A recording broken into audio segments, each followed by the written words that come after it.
ఈ రోజు మీ general knowledge ని పరీక్షిద్దాం అనుకుంటున్నాను. పేపర్లు తెచ్చుకుని ఇదేం రాసే పరీక్ష కాదు. నోట్ ద్వారా చెప్తే సరిపోతుందిలే. దేవుడికి నైవేద్యంగా అరటి పండ్లు ఎందుకు పెడతారు? అగరబత్తులు గుచ్చేదానికి. ఏం తెలుసు దీనికి?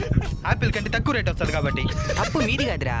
నైవేద్యం పెట్టే ప్రతిసారి అరటి పండ్లు మీకు ఇచ్చాను చూడు, నా అది. ప్రతి చెట్టు దాని విత్తనం నుంచి వస్తుంది, కానీ అరటి పండు విత్తనం నుంచి అరటి చెట్టు రాదు. అరటి పిలకల నుంచి అరటి చెట్టు వస్తుంది. అది విశిష్టత. దేవుడికి కొబ్బరికాయ ఎందుకు కొడతారో? ఊరి పిండి కోసం. అన్నీ తెలిసినోడు మరి ఫస్ట్ చెప్తాడు టెంకాయ నూనె కోసం. తప్పు మీది కాదురా, మీదే. ఎంగిలిగా నీళ్ళు కొబ్బరి నీళ్ళే కాబట్టి కొబ్బరికాయ కొడతాం. మనం చేసే ప్రతి పని వెనక ఏదో ఒక కారణం తప్పకుండా ఉంటుంది. అది మన సనాతన ధర్మంలో అవలంబించే పూజా విధానమైన, ప్రస్తుతం మీరు అనుభవిస్తున్న బాధ అయినా దాని కారణం తెలుసుకోండి. లేదంటే భవిష్యత్తులో అనుభవించబోయే భయంకరమైన బాధలకి కారణం ఏందని ఆలోచిస్తే ఇప్పటి మీరే అని తెలుస్తుంది.